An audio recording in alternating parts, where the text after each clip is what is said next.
Raise your hands if you have not heard of Kendrick Johnson. Be honest. Be honest. Be honest. Ain't nothing wrong with that.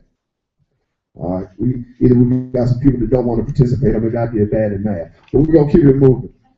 Kendrick Johnson, Valdosta, Lowndes County High School student. Here's something that you can show. Here's what we need to get behind right here to show a collective force.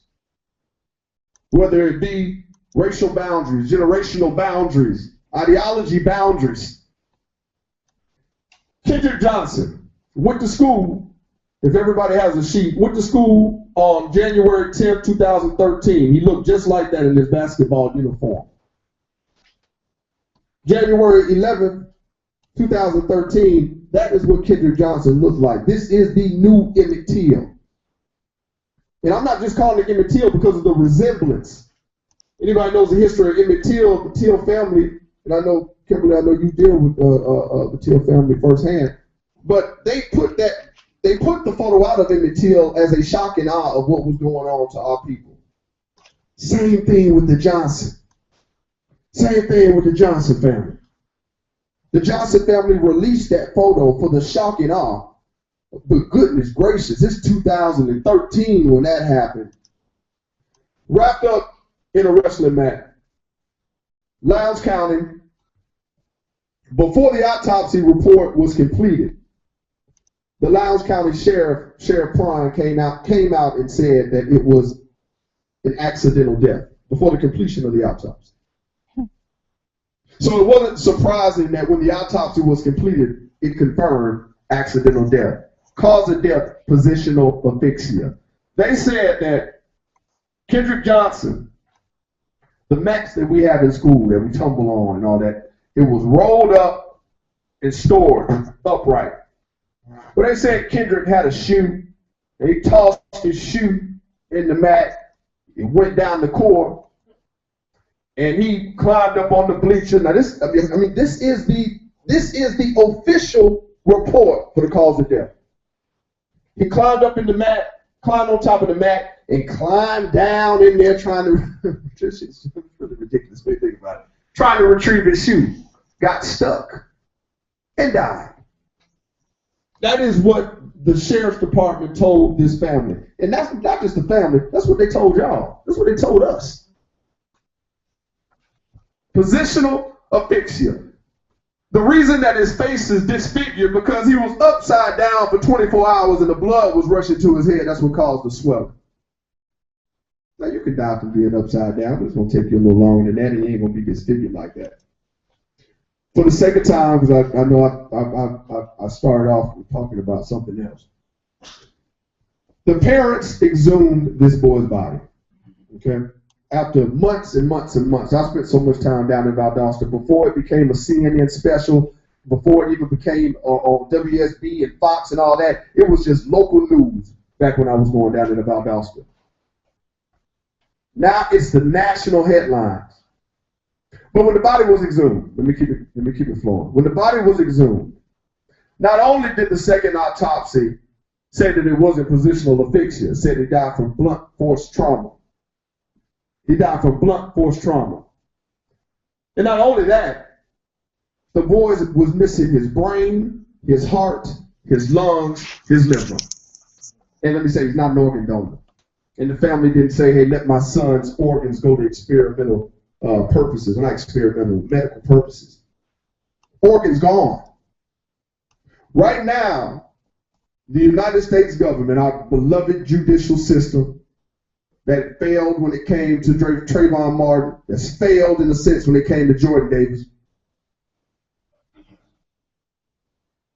Actually, those two, statewide, those two cases. This case right here is up under our beloved United States judicial system.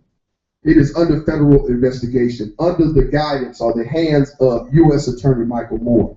The reason the address states Macon and not Valdosta, because this is the first rally that is at the doorstep of the deciding person and body for Kendrick Johnson.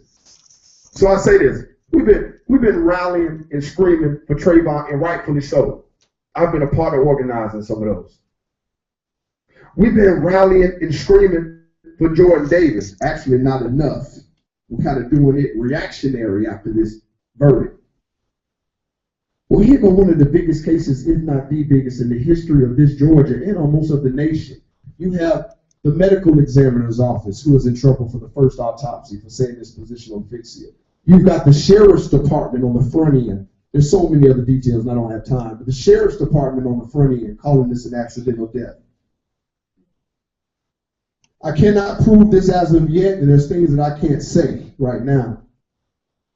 But the story of it is that there was a fight, a huge fight between Kendrick and a Caucasian brother, whose parents are, a father is a local FBI agent. And there's a lot of stuff that goes into that. So before I take my seat, and there's so much, there's just so much. I know I don't have the time for the sake of time. But I asked y'all, man, to tweet this picture, man. Get with me so you can get the picture online. Tweet the picture. Tweet, Facebook, Instagram. Man, spread the word on this right here, because we want to bring the masses to Macon to show this United States government that we just ain't gonna take y'all giving us a bogus story of our children climbing in a mat and dying and think we're gonna sit back and be complacent. Quit all the differences that we got together. Get at me, so we can really build this movement through music and through activism. Wait a minute. I thought I was up here a little too long, so I'm here. Yeah, but you can't say all that and not expect anybody to have a question. Well, I didn't want to take up, No, it's okay. We got plenty of weekend. We're here. So I need to go into a little more detail. April 4th, 11 a.m. Are you gonna have? Is there gonna be a shuttle or any transportation coming from to Atlanta to? Absolutely. That's what we're currently right now. There's a conference call every week. The next conference call will be Monday. Ms. Kimberly is signed up to get on board, so we're actually going to talk about the transportation efforts. But yeah, there are a lot of organizations, as you can see, that are signed on to this. So we're going to charge each one of these organizations to have a bus, that's going. But definitely, I don't have that information as of yet. But within a week's time, we'll definitely, it might be a small bus fare or something like that, but we'll definitely have some buses going down, like we did for Gina, Louisiana, or the March on Washington. This is just as important. Dave? Yeah, I just wanted to say, when they had the march here, I mentioned to you before, I had all three of my radio stations. Absolutely. Broadcasting there.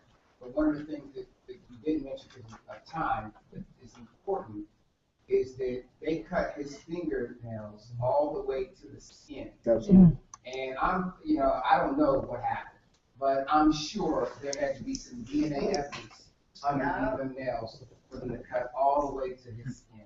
The nails cut all the way to the skin, blood splatter on the wall in the gymnasium that is not Kendrick's blood, a different shoe left at the crime. I mean, and what's happening right now. And I let this out through the time. I'm glad you opened that door back up. The surveillance video from the gymnasium, is doctored. When I say doctored, I mean crucial moments that would indicate something, right, have been blacked out. So where we're at now is, well, it should be any day now. I'm waiting for the call. The original surveillance tapes have been demanded, and they got to be delivered.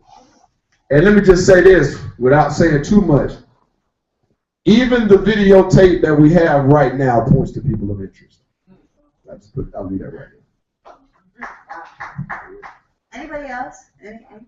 So please, man, come on, spread the word on this right here. Spread the word. I mean, this is so important. Those that don't know what the National Action Network is, performs.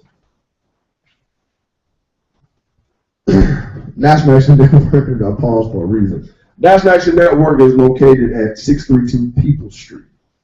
That is, I hate to put this as a landmark, but it's true. Anybody know where Willie Watkins Funeral Home is here in this city? Okay, well, it's in the historical West End district. The Shrine of the Black Madonna, anybody know where that is? Right around the corner. They're right around the corner. You know, but just you know, don't be so sensationalized with the leaders that are placed in front of you.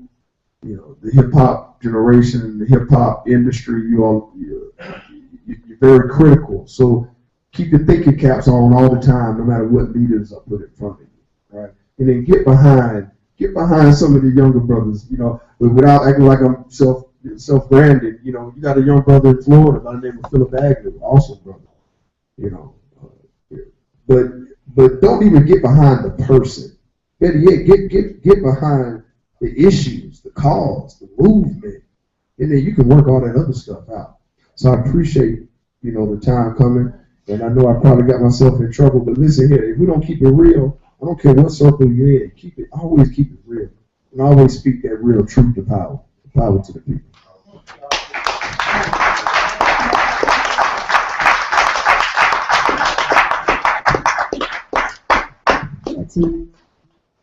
Once again, I want to say, you know, thank you once again to Marcus Coleman. I know everybody just gave him a round of applause, but we really needed that, honestly, because, you know, it really, and I'm like I said, you know, we have a lot. When it comes to us, and I know, especially when it comes to the music industry and stuff, we're so quick to talk about the money and just anything, all roads that just lead to the money. So when it just came to, you know, the guns and violence and hip hop and black on black crime and, you know, just different things like that, I really felt like, you know, aside from Mr. Coleman, it was just like, what are we going to do? I hope somebody's got an opinion, honestly. So I really do appreciate everybody, you know, doing that. And I really hope, you know, when that transportation does, you know, get settled and stuff, I do definitely want to make sure that we support this and that we promote it and that, you know, we're able to, you know, send some people down there with you as well. I can say I really haven't done much activism myself.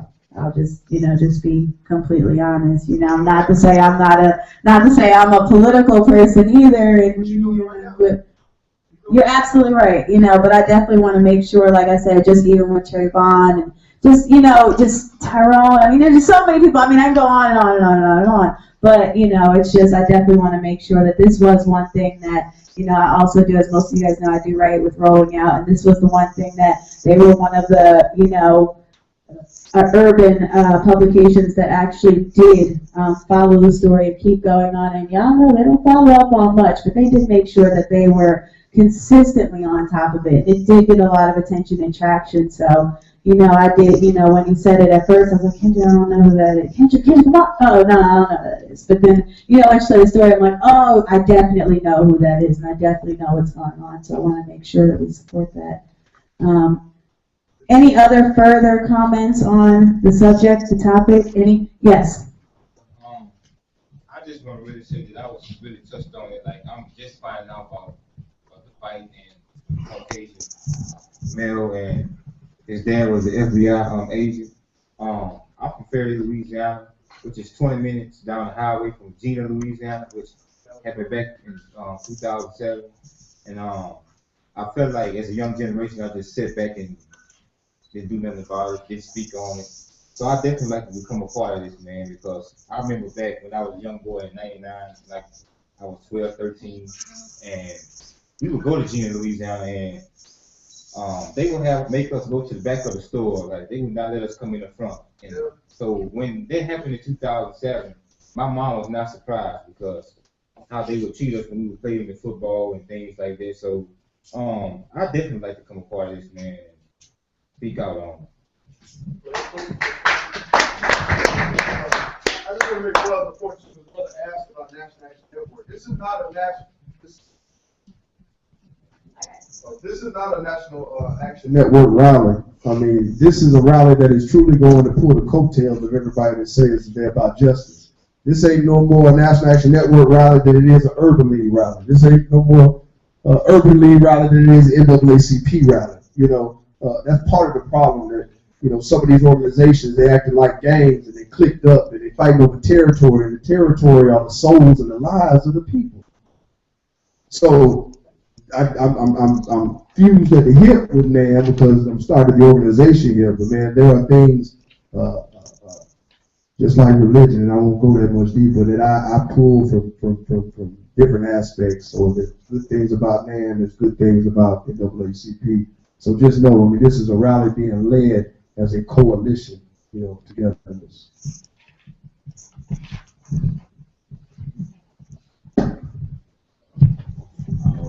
Being from Florida, I just moved from Florida like 3 months ago. Being from Florida, Orlando, which is like directly down the street where Trayvon Martin is at. Directly down the street from where Trayvon Martin happened at. You actually see George, like after the trial, you actually see George Zimmerman like in the grocery store.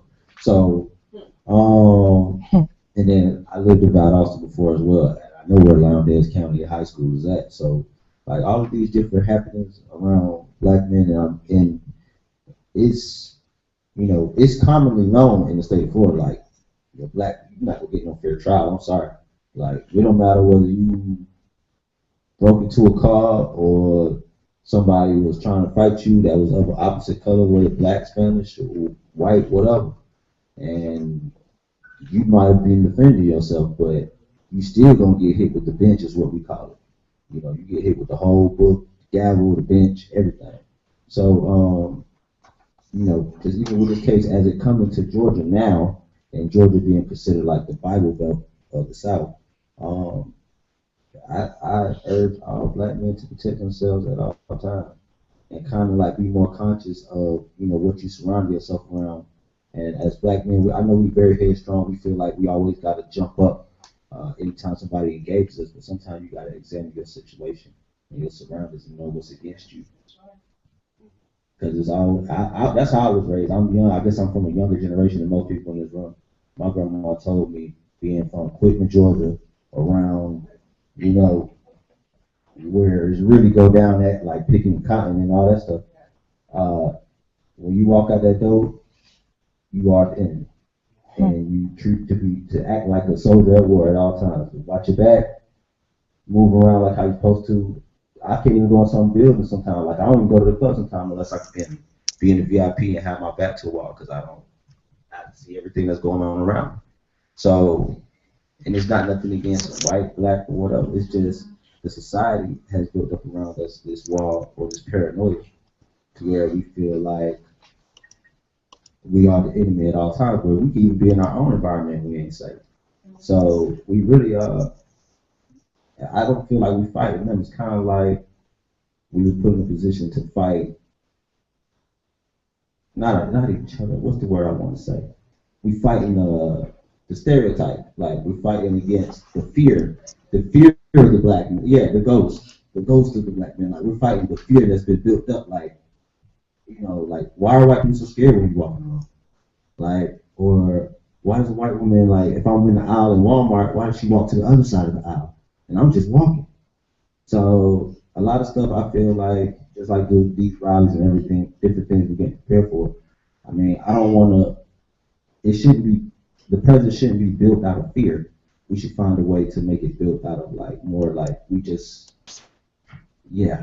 it's really becoming a thing of urgency. Like all these cases that's been happening, like I'm starting to feel like we becoming in a dangerous species, especially with the prison system. All these cases that's going on, I'm worried about is it going to be another black generation? Is there is it like probably like 10, 20 more years? Is it going to be a black man? In 10, 20 more years, is it going to be a black man? You think so? I wonder.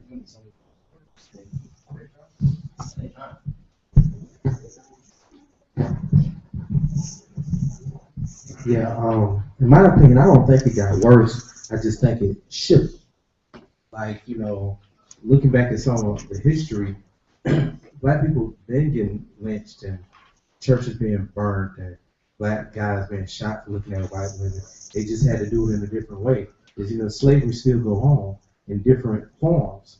So I don't think that it's so much that more stuff is happening. Like, oh my God. It's just, I think our generation is seeing it more now. It's been there, it's in a different capacity.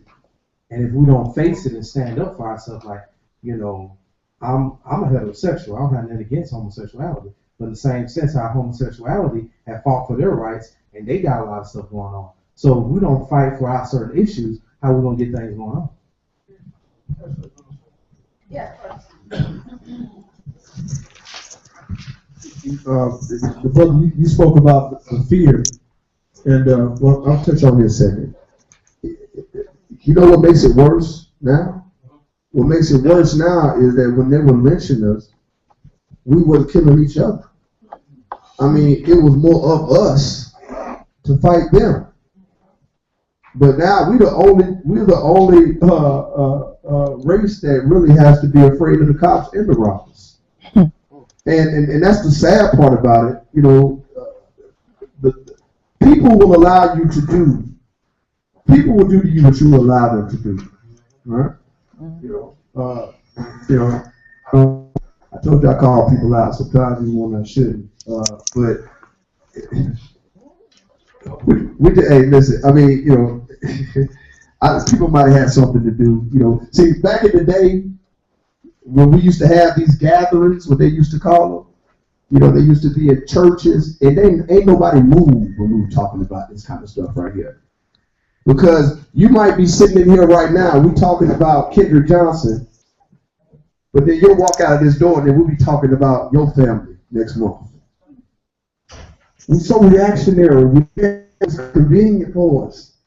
We love to listen when it's convenient for us. Like the brother talked about the fear. I'm actually on bond right now, being down with the Moral Monday clique, which is almost 50-50. You have a huge amount of white brothers and sisters and a huge amount of black brothers and sisters. Well, we recently took over Governor Deal's office and Senator Stone's office. I don't know if anybody saw that, but demanded a meeting, and we didn't get that meeting. You know, so we refused to leave. We used an old school tactic of civil disobedience. And we did it based on the Stand Your Ground law, the Castle Doctrine law here in Georgia, which allowed Zimmerman to do what he did, which allowed Michael Dunn to do what he did, because you have a law, and this is the last point I make, you have a law that allows you to shoot based on your fear. And we know as black people, or even people of another faith like Islam, there is a built-in systematic fear over and over again. So how can you have a law that lets me use deadly force based on the fear, whether I'm correct or not? So that is another reason or another initiative for you to get behind. Now, a lot of people think we don't have a chance in hell of getting rid of Stand Your Ground or Castle Doctrine. And listen, I'm a strong advocate for, if you can legally carry a pistol and you threaten me and my family, I should be able to knock your head off your shoulders. I believe that. But what I don't believe is a law that gives me extra cushion that is actually ending up targeting people of different faiths and people of color. So that's why I'm getting behind that abolishing or repealing the Stand Your Ground movement, because of that fear that you spoke on. So there's so much out here, ladies and gentlemen. Hey, pick a cause and just get on board. I got a new person in the room. I'm not going to speak for very long, but like everyone else, I'm from Jackson, Mississippi, and I think the last time that I seen the Klan march in Jackson was like 2008, maybe 2007. I say all that to say I support fully the movement. I feel like we should all come together. If that's being accepted and that's okay, I don't see why not. So I'm gonna feel like everybody should take the trip down to Macon. I knew of all the details that you spoke on about the story before. Consciously responsible, because I haven't done all that I should do. But I'm glad I came out tonight. I'm definitely behind 100%. Definitely.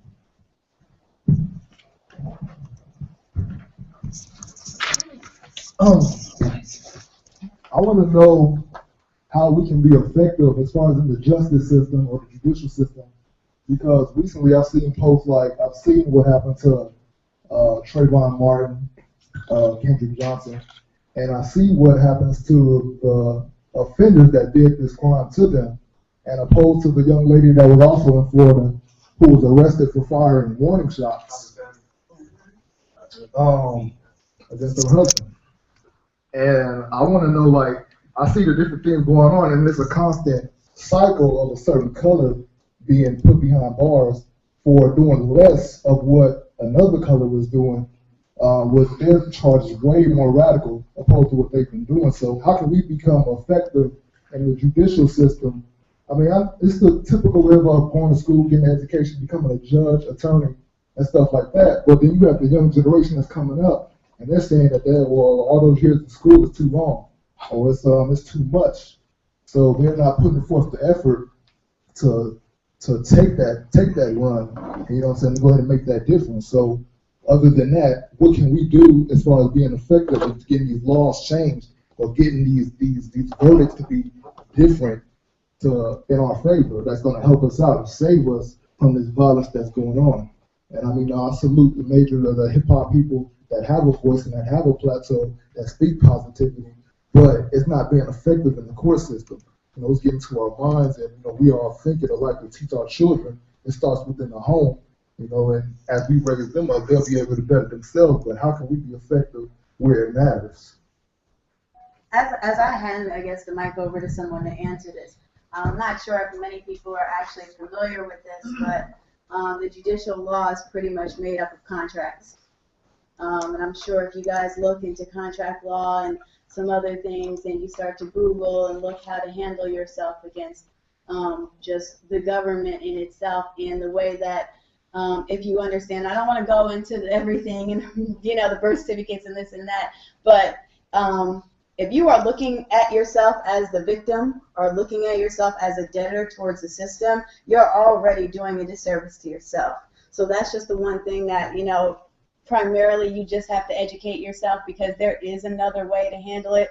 You know, somebody else can probably speak on this, because once it gets to the court system, you know, and you don't really know what you're doing, and then you already have a lawyer or an attorney who works for that system,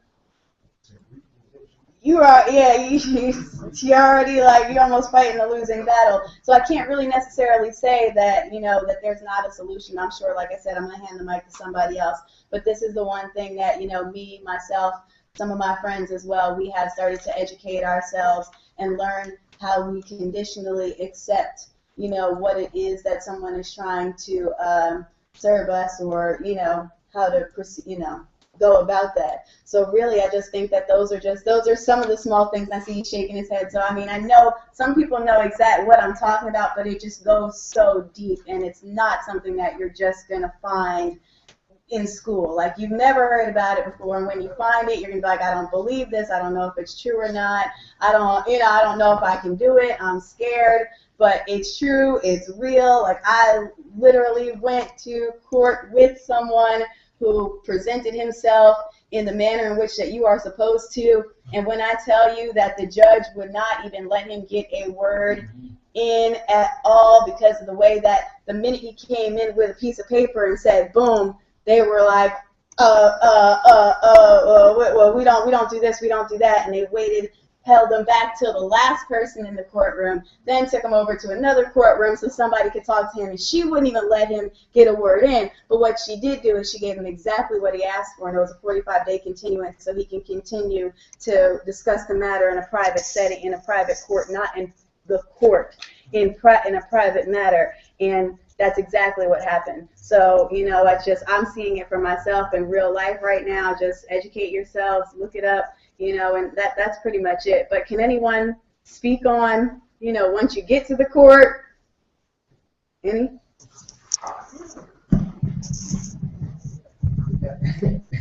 I don't want to sound like the foremost expert in this at all, but realistically speaking,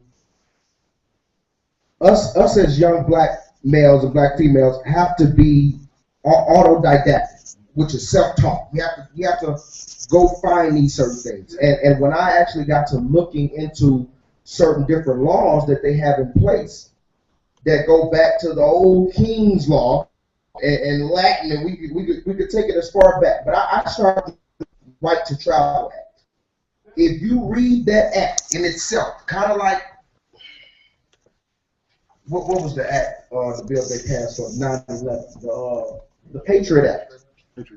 Just start with these acts and these bills, and you will, trust me, you know what I mean? It's like expanding your mentality. It's not going to shrink back to the original dimensions. It's only going to expand out.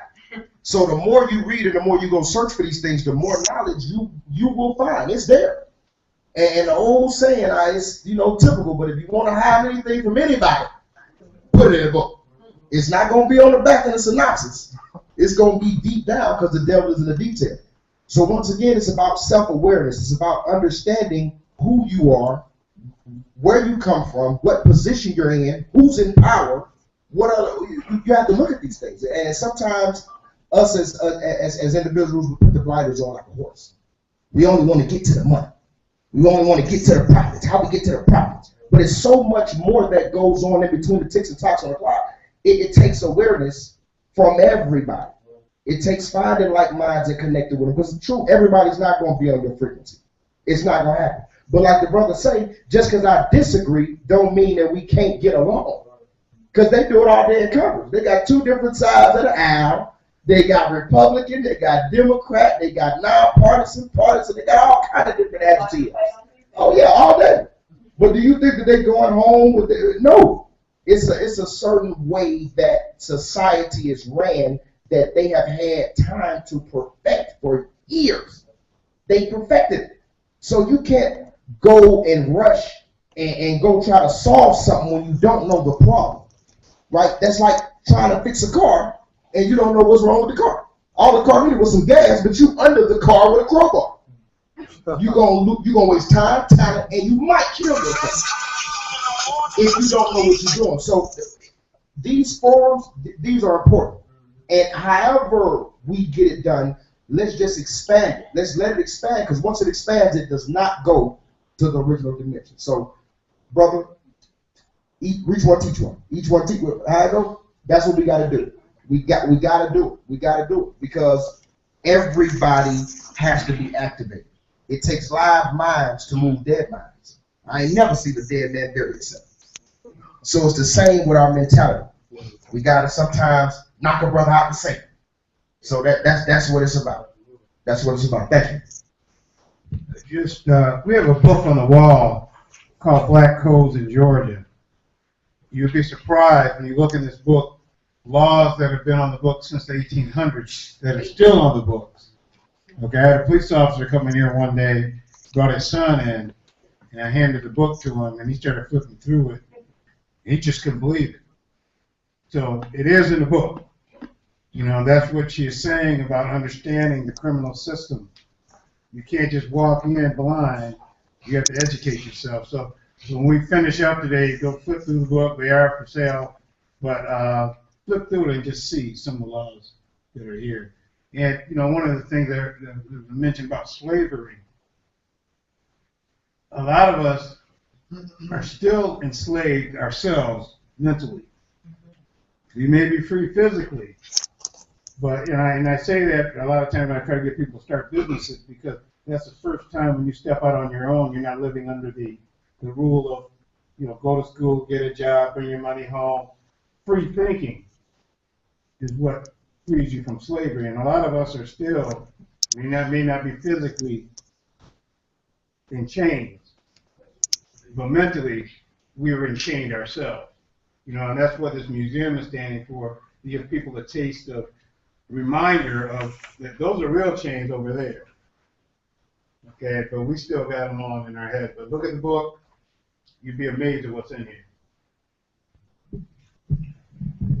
I guess, okay, well, we've kind of flip-flopped back and forth, but we're going right back to the business side and the entrepreneur side, and like you did say, you know, whether it's law or whether it's business, you are going to have help. You might have to ask, no, you're going to have to ask for help. Honestly, I think just even in the hip-hop community, as much as we talk about mentorship, when it talks about businesses and things, that's the first thing you hear in real estate and business, get a mentor. You're not going to go far without a mentor. That's all they keep saying to us, you know, and find these programs and solutions. And there are people out here who, you know, are here to help us. And one person, she called me a couple of days ago. Her name is Deborah Fuller. She also has her business partner, Mazi, with her as well. And she kind of told me they've got a lot. They've got a deep history in the hip-hop music and the hip-hop scene, but they are also here to talk, you know, also about some business opportunities and some other programs that they have as well. So I definitely wanted to give her a moment to talk because, you know, I think we can talk all day. Thank you. First of all, let me give honor to Renee for operating as a woman of excellence. You guys need to give her a round of applause. Secondly, let me give honor to the proprietors of this awesome, awesome space here. You know, give them a round of applause. Marcus, continue to speak loud. Operating your excellence. My name is Deborah Fuller. I'm VP of Operations for a company known as Credit Concepts. However, I'm also founder and CEO of Diversity One Staffing, a business I started with no money just because I woke up one morning and the greater I am said, start your business. I quit my job as a recruiter, as a headhunter, and I started my own business. I created my brand, I created my logo, I registered with the federal government as a minority-owned business, as a veteran-owned business. I did all of that on my own. 30 days later, I got a call from Dun & Bradstreet, my first client. They called me because I created the right brand image and the right brand message for my company. And I made $34,000 with my first client as a headhunter. I'm saying that to say this. Just get started is what you have to do if you believe in your brand and what you're doing. But there's a process of getting yourself set up. Most people say, well, you know, I don't have the money to do it. Well, first of all, as Vice President of Credit Concepts, the thing is, right now, we could all, if we had 700 or better credit scores, we can get either a personal line or business line of credit and take care of the needs of this museum financially. Just what's in this room right now, we could do that with a 700 or better credit score. There's a process for it, a process of excellence for it with the company that I'm with right now. And in saying all of that, it's about making a decision to do better. I'm going to bring out my business partner, A.B. Washington, right now. We have a company, Washington Fuller Consulting. A.B., can you come up real quick? I need a little camera for you, brother. No, I'm good. You know, and first of all, speaking to the 107.9, first of all, we all have 3 skill sets that are primary. I have primary, secondary, tertiary skill set. So you're going to see me going back and forth between my different skill sets.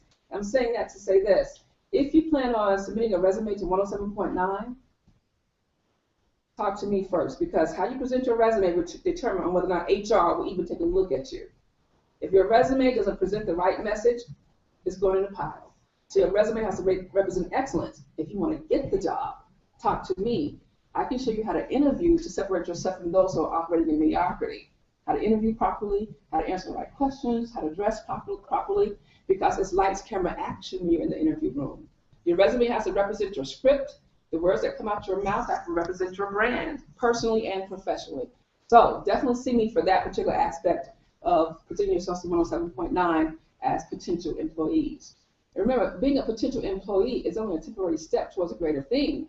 If you're an entrepreneur, you might have to work at a job to take care of your family and pay your bills temporarily, and then you work another 12 hours on an entrepreneurial thing, because we don't really sleep that much, do we, Avery? No, we don't. Not at all. So in saying all of that, that's my primary skill set. On the secondary tip, getting your financial house in order, being self-sufficient financially, being able to start your business with your own money by getting your credit in order and being in a position where you can get a personal line of credit, a business line of credit, and then have the things in place where you're educated to make sure that you're maintaining those things in the right way. I'm going to let Ava speak on that a little bit. I just want to say I'm extremely empowered tonight, because I see people that look like me, that have passion just like me. It's hard for me to find that in my everyday journeys. And I'm looking at all this power we have right here.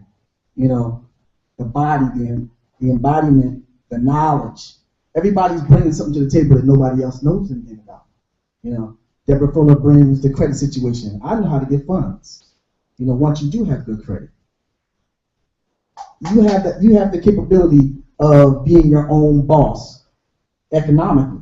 Like, one, getting your credit together, and then once you get your credit together, guess what? There's hundreds of thousands of dollars that's waiting for you. Just like that, because they don't really look at you as a person. They look at what you look like on paper. So get a financial mentor. That's what we do. You know, we package you up so that you can have $100,000 to start your own business. Now, a lot of people might need $1 million, right? But guess what? In order for somebody to give you $1 million, they want you to have at least 10% down.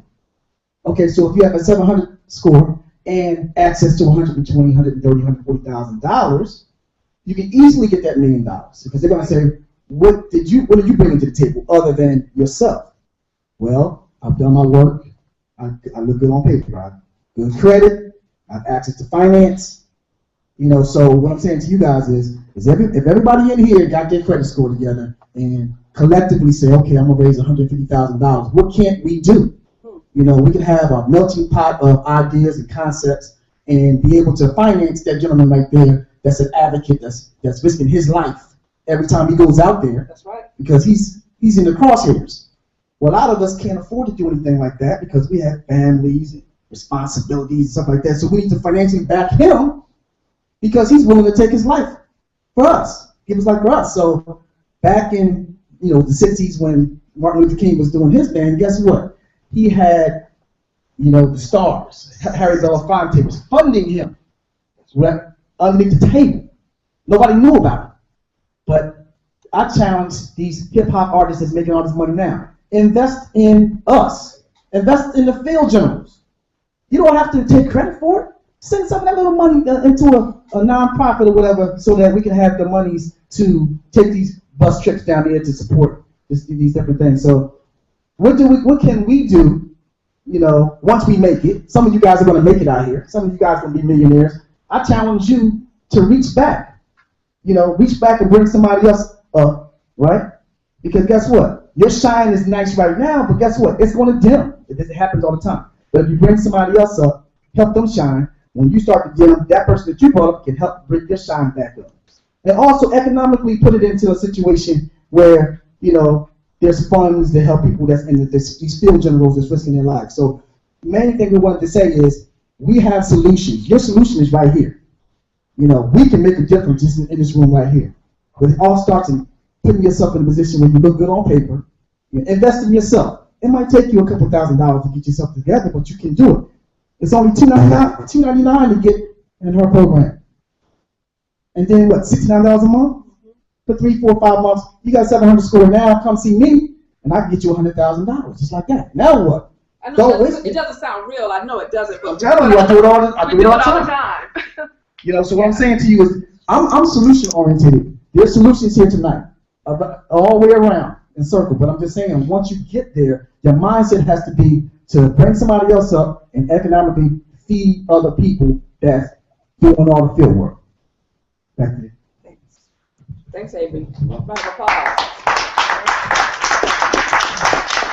So, from a business perspective, those are some of the things that we do. We also are business strategists. We show you how to create your business plan. We show you how to set up your business plan, how to market, how to be in a position where you're creating the right brand message from a global perspective, not a local perspective. You want to create a global brand in whatever it is that you do because you want to think that big. In addition to that, the third thing, I'm going to say tertiary 3 things.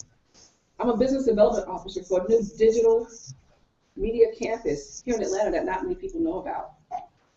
They are slated to be the next big thing in digital media distribution from video gaming, which made more money than Hollywood last year, which African Americans spent more money in than any other race. We always do. In addition to that, they're slated to be the next big thing and the Black Pixar. So in business development, there are opportunities that are going to be at this campus for people who are gifted in certain areas. So understanding the digital divide is getting larger than you guys can ever imagine. It's so important from an industry standpoint, dealing with entertainment. You understand that aspect. And I know that our gentleman from 1079 understands where this industry is going. A hip hop artist right now doesn't have to go through the traditional way of the radio to make millions. Digital distribution, the World Wide Web, has always given us the ability to do that. So you want to take advantage of that. And that segues me into a gentleman who actually just got here from California. His name is Mazi, and he has an umbrella firm. And he specializes in the hip hop industry in making sure that, he said 90% of the problem is that you don't build a structure, you don't build a business. Well, he's working with some of the best in the industry in LA. And that's why he's here now, to assist in creating that structure to assist you in doing. I'm just going to do a quick introduction, and he wasn't expecting me to do this, and have him come up and just introduce himself real quick. Mazi? Round of applause, everybody.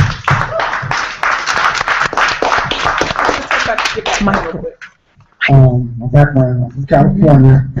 I grew up with Easy, Dre. I'm from California. So, early on, I was a part of the movement. I'm a hip hop head, you know. When Easy first started his label, he asked me did I want to be a part of it. At the time, I said, nah, California, you know, I'm listening to New York rappers, you know, hip hop, hip hop, hip hop. So that it took on, it did its thing, you know what I mean? So still part of it. Dre's my guy. Dre grew up on my street. So once Dre left Rufus, started Death Row, I came on Death Row. I was very confident at Death Row. So we do Death Row, watch the movie. Now, a question was asked earlier about art imitating life, life imitating art. I remember a time when it was about art imitating life. Now what I see is life imitating art. Mm-hmm. I remember when it used to be, guys were just rapping about what they were around and saw. So now it's like that Easy and the Boys in the Hood, that was speaking on us. You know what I mean? That whole little the rap that made him famous was speaking about what was going on in the neighborhood. So not to say, so now when I look up and I watch how hip hop grown now big, and I watch the separation. I watch it. The reason why it's a young man's game, but the older man understands what the game is about. Mm-hmm. He didn't live the life. So I have nephews and stuff that's young and say, well, you guys don't know. Well, shit, we created everything that's going on right now. Our generation, from the drugs, from the gangbang, from the guns. I'm not proud of it, but that's just what it was. So now when you look up, so now we want to come back. We're on the right path about who we are. So we come to tell you guys and talk to the youngsters. They're like, you don't understand. You're old head. Huh? But that's the, so what has to happen is it has to be a bridge. How do you make the bridge happen? Youngsters don't like the preacher. They don't like the old man coming in and telling them this and this is what we have to do. They want to be able to identify. And a lot of it, because what's real is what we learned within my generation. You know, we didn't understand what we got into being young. You know, they flooded the neighborhoods with drugs. We didn't understand. We just wanted to have some money. Everybody riding around, having business, having this, stacking, making real money, stacking millions. We don't understand. Then when they took it from upon us, the best thing that happened for hip hop is that it gave us a lifestyle legally in such a way, in such a great way. So now, the cast is like, now I see again with every man for himself. You get it? I got it. You get it? I don't need to hear I don't need to hear from you. And that's where it screwed the game. I watch, and it's a game where I remember talking to Dre and made a song. And he said, only thing I can do with the song, I can do my best. The public has to like it. I can't force them to like it. So a lot of times when you hear the music, the public like it. It may be negative, but the public like it. That's what the man at the radio station said. I'm going to play the music that people like. So when you ask yourself, so it's like, what? Is the gatekeeper controlling the game? I don't think so. I think they play a part in it. Because you bring up something, they don't know. The Jews, they don't really know what the blacks actually like. They can think they know. But you bring them something, you bring them, and people like the music, and they're in it for the business. So they're going to promote and make that money. Their whole thing is about the business side of it. So we have to, as blacks, get on that and run our own, and not be so selfish and get so caught up in our lifestyle that we don't want to listen to anyone else. Because we're so big now, we don't have to listen. I don't listen to you. Because I'm big, I made it. And so I don't want to keep going. But it's a lot. So what I'm here to do is coming from California, being part of it, where I've been part of something major, that I can bring something to the table for structure, infrastructure, showing someone how to brand, so how to market and promote in such a great way where it makes what their product, it's about product. And what you have to do is it's a business. Once corporate America got involved in it, it turned it into a business. So now it's like, how do we get on the bandwagon? And that's a lot of time people need to be taught that. I mean, so I'm done. Thank you for listening. Does anybody have any questions before you? Does anybody have any questions for him? Oh. Kind of like what you said, bridging the gap between artists and different Right. like you said, you know, I'm from the younger generation. Right. I deal with a lot. I really only hang around old people. Right. Because anybody my age. Right. So when I'm dealing with a cat like you know what I mean, and I can get the sense of telling you how a young cat may feel dealing with an older cat again. I mean, y'all know a lot, and you know, y'all might not know the technology that we deal with now, like as far as how it's being handled, but y'all have the knowledge of how to go and get the money, or how to make the money happen, or how the situation should happen. And I feel like, what are some ways that you can help, like, younger cats, you know, understand, like, this is where the money is? Right. Good question.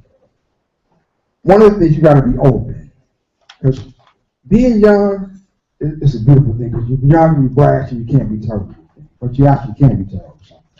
So if you're open and you listen, someone, because there's guys still at my age who can actually teach you, don't understand technology also, though. That's not somewhere living up under a rock and don't understand.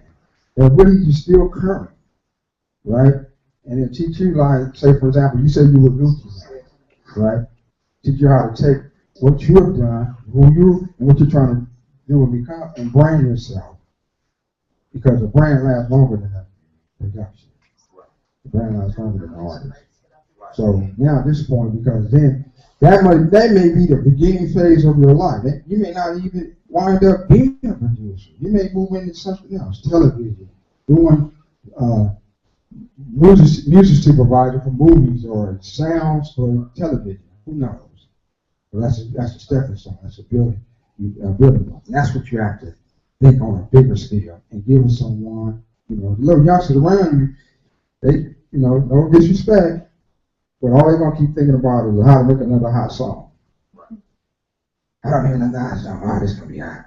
I mean, you know what I mean? So just if you want to talk to me afterwards, we can go. You know, I'll give you my business card or give you my number. You take it from there. All right. Now, I might have missed this. How long have you been here in Uh, Atlanta? 5 months. Okay, 5 months. So you're West Coast. West Coast. Now, I don't know how much you've had a chance to see of our scene because, you know, it does take a while to, I think, get acclimated. But can you tell maybe us, because a lot of people that are in here, you know, at this moment are media people. We've got Michael Ruff from the Atlanta Metro Business Chamber of Commerce. I made sure I had to say that right. As well as a lot of other people that are artists and tastemakers here. Can you tell us what the outside perception is of the Atlanta music scene, especially right now? Like, in, you know, especially with you moving here 5 months ago, like. I think one thing Atlanta did that I saw is it saved the music game. Because the West Coast had its time, the East Coast had its time, the down south music was taken by storm. Right? But I think, because there was something created here, or a support system that was created here that I didn't see, that used to have a little bit in New York, but Atlanta, down south, mastered it. So at a time when LA was putting out 1, 2 artists per every 2, 3 years, down here was putting them out. And so it had its own feel, it has its own feel down here, which is great, which keep the music. So I don't think people actually understand the magnitude of that. Maybe they do. But coming from the West Coast, I'm going, it's great down here. You know what I mean? So we got a bunch of independent labels, making their way. They just got to now just stay in pocket and don't get lost in the sauce out here. You know, I see labels fight each other. This label don't like this label. I'm like, about what? I mean, you know. So. Right. And I guess before you know, and I'm gonna let you say what you gotta say first. I just had a question about the structure that she's saying you'd like to introduce or like to help people introduce. Mm-hmm. Who would you say would be like 3 to 5 key players on your team as far as within that structure to help artists get to where they're trying to be at in this new business model or in this day and age? First off, I need a PR person. You know what I mean? A person who's going to get you and put you in the right place and put you in places where you need to be. And always have be seen in a certain light so people can start recognizing. And then you have the financial person, which is the CFO, you know what I mean, to teach you how to have a structure your company and have a CFO in your company. A lot of people start labels and say, well, I have this, I have artists, I want to do so many different things. And I ask them, are you really ready to receive any money? And if you're not really set up, how can you do a joint venture with a company, say Universal or Interscope, if you're not even set up structurally as a company? Because you need everything in place. You know what I mean? But they're not going to just hand you some money and say, okay, we'll see you sell some records. They want to know that everything in place. So that's what so I don't know if I answered your question. I gave it two. Yeah, huh? Okay. Okay. So would PR be outsourced or is it in-house PR? In-house.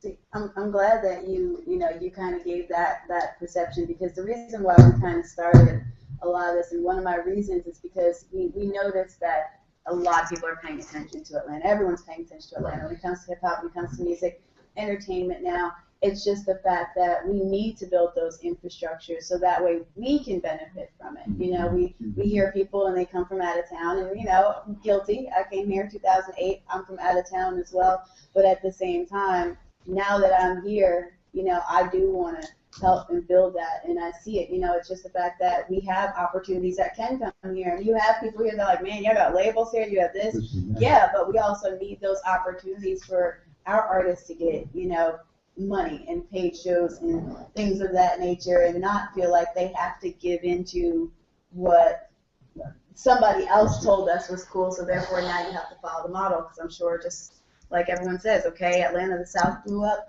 now you'll have the East Coast, and they're like, well, how come New York sounds like Atlanta? How come so-and-so sounds like Atlanta? Right. No, they sound like money. That's really what it is. So, and it's sad to say, it doesn't sound that great right now. And everything is about the sign of the time too. Also, you know what I mean. So Atlanta represents the sign of the time. That's why everyone comes and loves and likes being here. When you get here, you go, wow, okay. I remember LA used to be like this.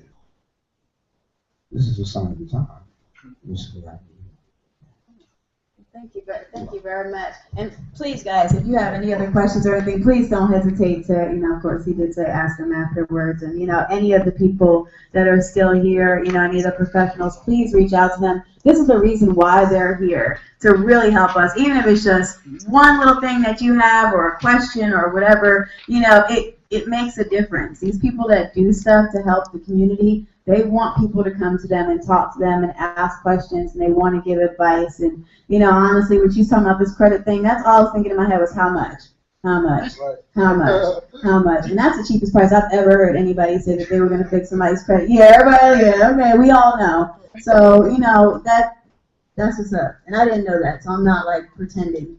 Now, I know that we're starting to, the room's starting to thin out, and thank you, Eve. I don't even want the list goes on her resume. Thank you for showing up. I did have Mr. Michael Hill. I reached out, like I said before, to a couple different organizations, and here in Atlanta, anything that had to do with entrepreneurship, business, women, everybody. I really wanted to make sure that we had some people that came out, and Mr. Hill was one of the few, I said aside from Ms. Fuller, that actually did say, hey, we'll definitely send somebody out. And I definitely wanted you guys to get a chance to meet Mr. Michael Hill and learn a little bit more about the Atlanta Metro Black Chamber of Commerce. Boom, I did that. Good morning. Real briefly, I'm not going to talk much, but how many of you guys know what a chamber is? Just a chamber of commerce. What does it do? My brother in the back. It handles affairs for contract allotment, anything dealing with contract procurement, right, things like that with the city. Okay. Anybody else? Let's go. Anybody else know what a Chamber of Commerce is? Okay, good. Chambers of Commerce have been around since the 1700s in France and moved here. We saw our first chamber in New York. How many of y'all from New York? Okay, still controlled by King George. Our first chapter of the chamber was created in Charleston, South Carolina. What do they have in common? Port cities. What was the trade? Absolutely. These organizations operate for the interests of their local communities. They make sure their communities have the resources that they need to serve their interests. And that's very important. So, why do we have a black chamber? Well, we're here to serve our people's interests. And one of the beautiful things about a chamber, it doesn't matter if you're rich, it doesn't matter if you're poor. It discriminates not on age, it discriminates not on religion. It's just a hub where people can connect. And that's what I do. I connect everyone. And it's been a blessing over the last 9 years to really run this organization. I've recently been appointed to the U.S. Black Chamber of Commerce, which is a very new national organization that we have. It's been in existence for about, I'd say, 3 years now. I serve on the President's Council. And that's a very honorable position. I now have a position to really influence and question, what are we here and why do we exist as a chamber? What are we doing to serve our people? I get tired of going to a lot of conventions and conferences and say, oh, African Americans are spending $1.1 trillion by the year 2014. Well, it happens to be 2014. But yet I'm looking at our community, we're still unemployed. We're still stressed out. Families are still struggling. We're still having the same conversations. And just like the brother said, I mean, every single one of you guys are the leaders that you've been waiting for. If we want to lead and change the situation, you need to look within. The words and the thing that you need to understand when we look at all these problems, every problem that the African American community has and has had over a period of time is due to our lack of, write it down, ownership. Ownership. You see, you didn't create the system that you keep fighting. You don't own it. And at times in life and points in life when we tried to own that system, they blew it up. Those Oklahoma. They took a freeway and ran through it in 1954, Auburn Avenue, and many other black communities. So you have to look at the history. You look at the history, you understand what the system has done to us. And then when they took the intelligentsia of us, in terms of our black talent and talent, they gave them all what? Corporate jobs. You know, the funny thing of it is, when I go to the Metro Chamber of Commerce, the Gwinnett Chamber of Commerce, or the Georgia Chamber of Commerce, I always see a couple of African American brothers and sisters. And I go up to them and I say, what do you do? I work for ABC Corporation. I work for the major non-profit organization. Now I do see the brother and the sister who does have the business, and I say, what do you do? I'm a consultant. Or they're working for the small business owner. So as I started emerging and I started getting on these boards of directors, I'm trying to give you guys a history. Like, what is the problem? When you start getting on these boards and you start looking to the rest, well, that brother works for the corporation. That brother and sister right there works for the major nonprofit. They started out just like me and you. They had a vision. They had the drive. They had the passion for the community. But you know what? They stood up and they spoke out. And guess what? Come in my office. You work for me. You're sitting at this desk. You're sitting on that board representing my company. So you have no voice. So the people that you're looking for, you say the people in power, the politicians, the police, the preachers. No. If you're dependent on that group right there to get you out of the situation that you're in,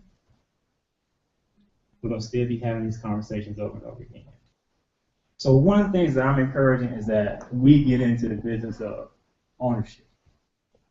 Money, power, respect. I love that song. Kids, you, families, we all need what? Money. That is the motivation. So when I meet you, I'm trying to figure out, well, how do you make your money? That's the first thing that we ask our members. How do you make your money? Why? Because once I make sure that you're making your money, and that money now is making money for you, guess what? You're relaxing that. You're not stressed out. You don't have a crab mentality. You can sit in a meeting. You can be reflective. We're doing some amazing things under the conditions of stress that we are in as a people. I mean, we're doing something in stressed out situations, and we're still surviving. We're still moving forward. And the reason why there's still a disconnect and why we still can't come together is because I got a little bit more money than you. Or you got a little bit more money than me. So how do we calm that down? We support each other. Just like the brother said, each one teach one. We got to support each other's businesses, just like this business right here. But then the leaders who start these organizations too, they got to be willing to change. They got to give back. So you can be obsolete. See, when you too smart, you done made it, you think you got it all together, and you stop listening, that's when you become obsolete. And that's what happens to a lot of our organizations that have decayed and gone away. Ownership. We watched the Butler YMCA close. We watched this great insurance building right here go into bankruptcy. A brother used to own this block, bankruptcy. Auburn Avenue is gone. It's being sold away because we don't even own the dirt. The only thing that's holding Auburn Avenue together right now are these churches. Those are the last things. But who's talking about it? You got Georgia State, all these students that are coming in every single year. Why doesn't it look like Emory Village and all these other? Why doesn't this street look like that? Why? Are we bringing this commerce to here? No. It's just something to think about, you guys, in terms of, I just wanted to share that with you because it's about, at this point in time in our life, is nothing that we cannot do with the current ways in terms of what digital technology and everything else is afforded to us. We just got to take advantage of it. We got to own it. But we don't own it. We don't own it. So I just want you guys to focus in on it. So when we're looking at why is it that African American businesses only average $50,000 a year? Why is it that African American female-owned businesses only average $30,000 a year? Why is it the average household income for African Americans is $32,000 a year? That's poverty. Why is that? Look at the business. It's because we don't get into the business of owning anything. We get into the business of selling other people's products and services. I got in an argument at a church one time where the gentleman said, I own my insurance company. I said, sir, what's the name of the company? I work for Allstate. Okay, first of all, you said you work for Allstate, and you don't sit on the board of Allstate, so guess what? You're a reseller. When you look at the supply chain, the only thing that we don't even own the retail store, we actually sell the services inside. We don't even own the retail store. And that is why we have not moved forward. So when you look at these industries, you guys, please come out. I would love to show you what we are doing in terms of looking at the different industries that you can go into. But the music, it starts in the arts. The arts are very, very powerful in terms of what we control. But who's popularizing our music is the people who put it on. You see, that's systematic too. If I keep playing this and this and this and this and this and over again, guess what? It becomes popular. Every song I hear first time, I don't really like that. Hear it again. Hear it again. Okay. Hear it again. Okay, I think I like that. Like Beyonce song. I couldn't stand that song when it first came out. But I'm jamming to it now. I just saw the video. See what it did? But think about that. Where is our ad campaign? If I can shoot a video from a camera right there and say a message and put a lyric behind it and some music and a good beat for the brother who produces the music, and I'm talking about a particular message, I can influence whatever message I need to. I don't need to go out on the street and do a march. I can do more effective stuff on a social media campaign, talking about that issue, showing that, and putting Emmett Till today and show the journey of all these different injustices that happen to us. Who put that film and documentary out? I've seen some young brothers and sisters do some great things with film and a camera like that. Why are we not doing that? They got a whole agency called the ad campaign that's promoting that kind of stuff.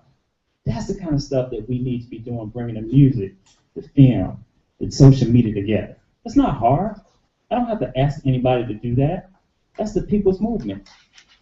And that's what we need to be seeing. That's what we need to be talking about. This is a great thing that's happening right now with this town hall. This town hall needs to become a strategic roundtable. That's next steps. That's what I'm challenging you to do. You take these different mindsets from these different industries, these different communities, and now y'all need to meet every single 90 days. Every 90 days. Commit to that. Today is day one.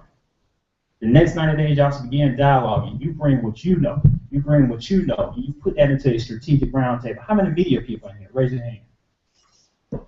Y'all write very well. How many video people in here? Raise your hand. Okay, you know how to shoot the film. Who does the tracks and the music? Raise your hand. All right, so what's the issue?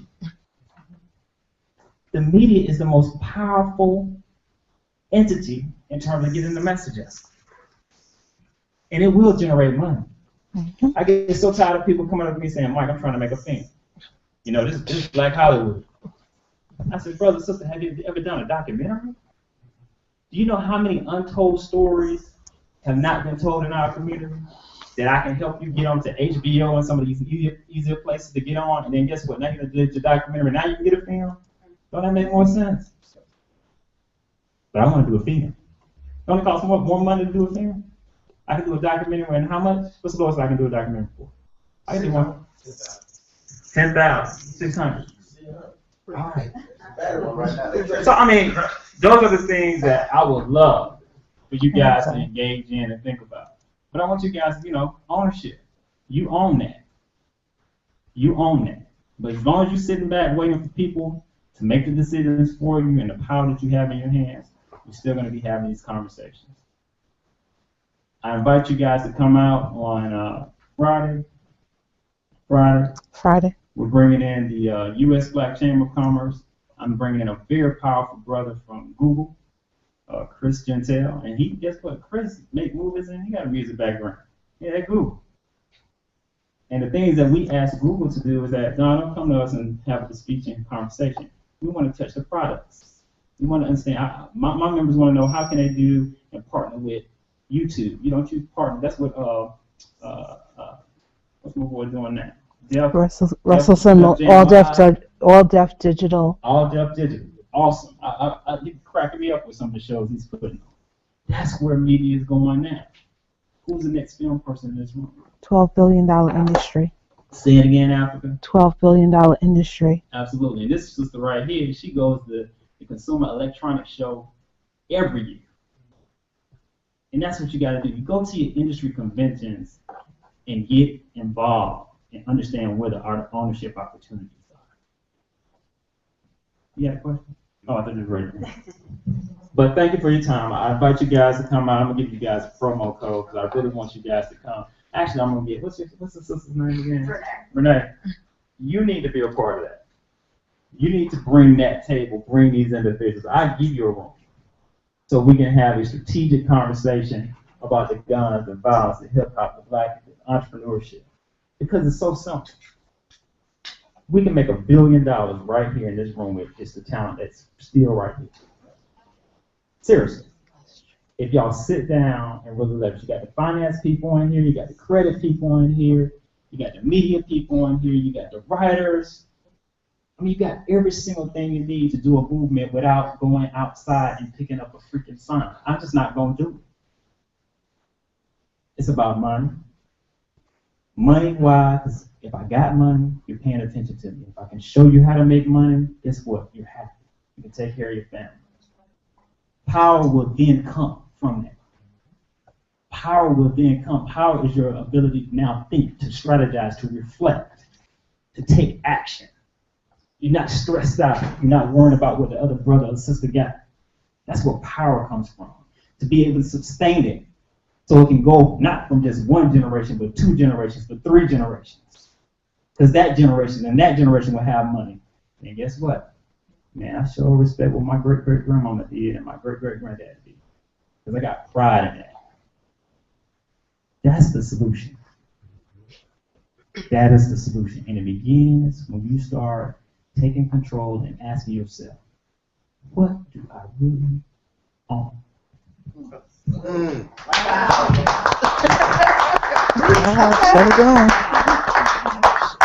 Well, that was a great closing. And I really wish we could, honestly, I really wish we can continue this, but, we did do it 6 to 9. So I guess just the moral of the story is everybody show up at 6 and we have plenty of time.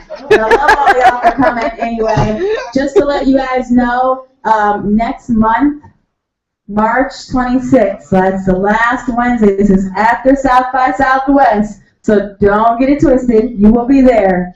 We'll be talking about festivals, conferences, and the media influence. So it'll be very timely. You guys will be back. You'll have plenty of things to talk about, plenty of things to think about. Oh, I forgot. I did tell this one last gentleman that he had a comment, and I wanted to make sure he got it. Actually, everyone's saying some really, really great stuff. I've actually been taking notes because there's been so much stuff here, but I don't know who came up with all the. Can you stand up, three please? Topics. Sure. Thank you. I don't know who came up with the 3 topics. I'm not a very good speaker either, but I think all those topics are actually relate to each other. You know, I just want to comment a little bit on the guns and violence first, because a lot of people, you know, first of all, art is art, right? So I think people should be able to express themselves. So, you know, they can say whatever they want. Myself, I manage an artist. I produce music. From an artistic standpoint, it's already been done times now. We've been 20 years of this, 30 years of this, and to me, from an artistic level, I don't see the point. But that's just me, though. But artistically, though, you should be able to say whatever you want. From a societal standpoint, my own personal view is it's really not that complicated. If I were to go and punch that guy in the head right now, it would be a problem, right? If I were to go over there and hug him and give him shake his hand, love is going to spread love, and hate's going to spread hate. It's that simple, I think. You know, so if you're going to talk about guns and violence, it is going to have a negative vibe. You have the right to express it, but it is going to be negative, in my opinion. You know, and a lot of people ask some questions too about, you know, about the money and what becomes popular. You know, I'm not so sure that the best art does become popular. I know a lot of people say never sells, and that is true. A lot of people have said that. But getting a good song, if you understand the way the blogs work, and you understand the way that, you know, a lot of this stuff happens, it's very difficult to get certain topics on those blogs. So I don't know if, you know, if I necessarily, I know you were saying earlier about the conscious or non-violence. I think you have a point. I think it's hard to get that stuff up front because the blogs aren't going to put it on there. So it's not so simple for somebody that has a great song to get that moving. You know, and I, as far as ownership, I couldn't agree more. You know, one of the things that, and I would get your opinion on this. You know, one of the things that happened in the 70s, early 70s, late 60s, integration happened, and we look at Auburn Avenue, and we look at a lot of these things. Corporations, it's not necessarily white people. It's basically corporations that are able to move in, and they're able to get products really, really cheap. So you can't have the guy on Auburn Avenue competing with Walmart. You can't have him competing with Target. And if we're going to have solutions here, and now we're talking black on black crime, it should be black on black support, right? And the only way to get that is to support the small businesses in order for that to happen. You can't shop at Walmart. You can't shop at Target. And whether, you know, it's not even a black thing or a white thing. It's you want to support small business in America, not have it controlled by these giant corporations. It's got to stop. You know, and that's the, you know, the thing about business and entrepreneurship. And, you know, people are, I heard a lot about older generation, younger generation, and all this. My wife owns a business that I'm part owner in, and we had a real big problem. Some people live and will know what 8A is. So we had a real problem because there was a white gentleman where he was questioning her about whether she really owned the business or not because I was white. And I know it sounds really weird that the agency in the government is supposed to correct discrimination was actually discriminating. It is kind of a strange thing. But my point is that you'd be very surprised about the support that the older generation has and the power that they have. She started talking to the SBA here. She started talking to a lot of people that were all black, and they went to a white guy in Philly and said, "What are you doing this person clearly owns this business and clearly runs it, which she clearly does. So there is a lot of power in the elder generation. I know there were a few people mocking a little bit, but there's a lot of power in that. It's important to understand how business works and entrepreneurship works and ownership works, because that is where things will change. So anyway. Well, thank you so much. I'm glad I waited till the end so you got all your, all your comments out. But I did say that at the end I would announce a winner, somebody who participated in the social media for the Reebok Love and to win the shoes. And the only person, see, this is the kicker here. The only person that would actually even tweet about it was Mike Sick, and of course, 90%, what is it? The majority of women is showing up. Congratulations, you won. Right, wait a minute. I've never wanted to see it. Everybody signed up. Everybody saw the paper. Woo!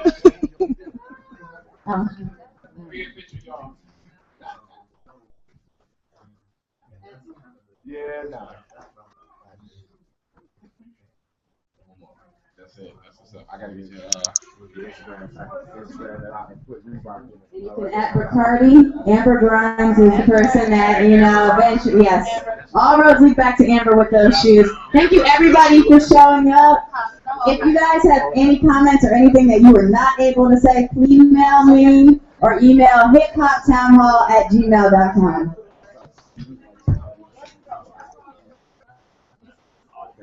Pretty name. Africa almost.